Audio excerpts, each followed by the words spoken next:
नमो बुद्धाय। आइए जानते हैं बुद्ध की कहानी घृणा का अंत। गांव का विवाद। बहुत समय पहले मगध के राज्य में एक छोटा सा गांव था। उस गांव में दो किसान रहते थे, धनंजय और सोमिल। दोनों में मेहनती थे, लेकिन उनमें एक पुराना विवाद था। बचपन में किसी छोटी सी बात पर झगड़ा हुआ और तब से उनके दिलों में एक दूसरे के लिए घृणा बैठ गई। समय बीतता गया, पर यह घृणा कम होने के बजाय और गहरी होती गई।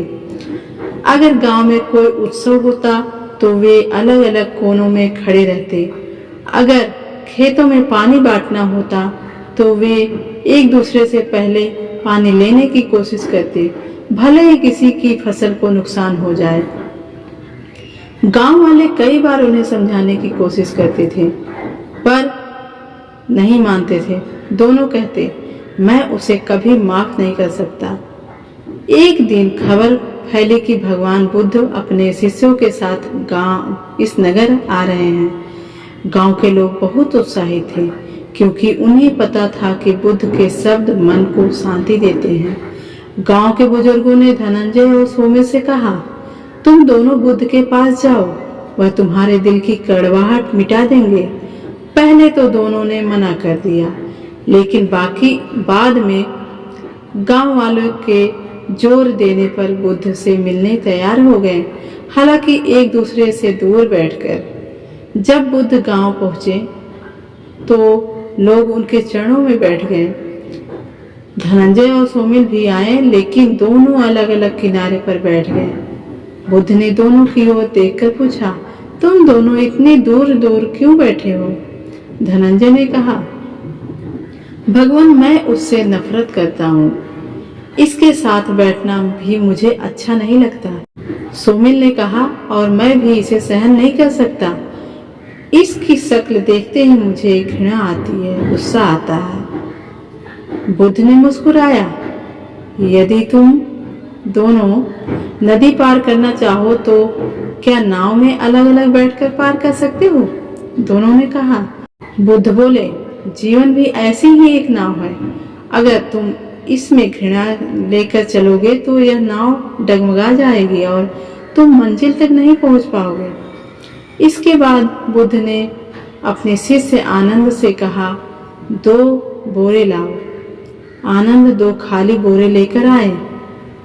बुद्ध ने उनके एक एक पत्थर रखवाया और कहा, धनंजय, यह बोरा अपने कंधे पर रखो और जब तक तुम्हारे मन में सोमिल के लिए घृणा और विचार आए, इसमें एक और पत्थर डालो। सोमिल, तुम भी यही करो। दोनों ने बोरे को अपने कंधों पर डाल लिया। पहले दिन ही जब वे खेत में काम कर रहे थे तो उनके मन में कई बार एक दूसरे के लिए बुरे विचार आए और उन्होंने पत्थर बोरे में डाल दिए। कुछ ही दिनों में बोरे भारी हो गए, कंधे दुखने लगे, पीठ में दर्द होने लगा और रोज का काम मुश्किल हो गया। एक हफ्ते बाद वे थक कर बुद्ध के पास पहुंचे और बोले, भगवान, यह बोरा तो असहनीय हो गया। बुद्ध शांत स्वर में कहा, जब यह बोरा केवल कुछ पत्थरों से इतना भारी हो गया तो सोचो, तुम्हारे दिल में वर्षों से जमा हुई घृणा और नफरत का बोझ कितना भारी होगा। यह तुम्हें भीतर से तोड़ रहा है, तुम्हारी शांति छीन रहा है। उन्होंने आगे कहा, घृणा तुम्हारे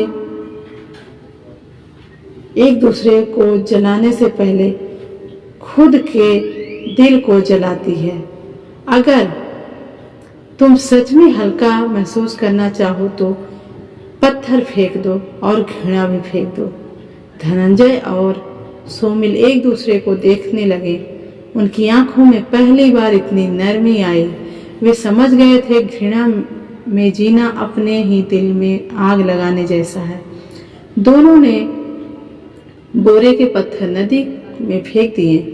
फिर वे एक दूसरे के पास जाकर बोले, आज से यह बोझ खत्म। उन्होंने बुद्ध के चरणों में झुककर प्रणाम किया और गांव लौट गए।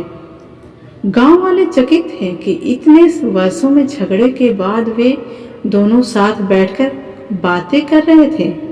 अब वे एक दूसरे की मदद करते, खेतों का पानी बराबर बांटते और उत्सव में भी साथ बैठते। धनंजय ने गांव के बच्चों को सिखाया, कभी घृणा मत पालो, वरना तुम अपने जीवन का नाव डुबा दोगे। सोमिल अक्सर कहता, बुद्ध ने हमें पत्थर नहीं दिल हल्का करना सिखाया। सीख, घृणा का बोझ सबसे भारी होता है। यह हमारे मन की शांति और खुशियां छीन लेता है। क्षमा सबसे बड़ी ताकत है, यह दिल को हल्का कर देती है। जीवन की नाव, इसमें बैठकर हमें मंजिल तक पहुंचना है और इसके लिए दिल को हल्का करना जरूरी है। आशा है हमारी ये कहानी आपको पसंद आई होगी। अगर पसंद आई तो हमारे इस चैनल को सब्सक्राइब करें। वीडियो देखने के लिए धन्यवाद।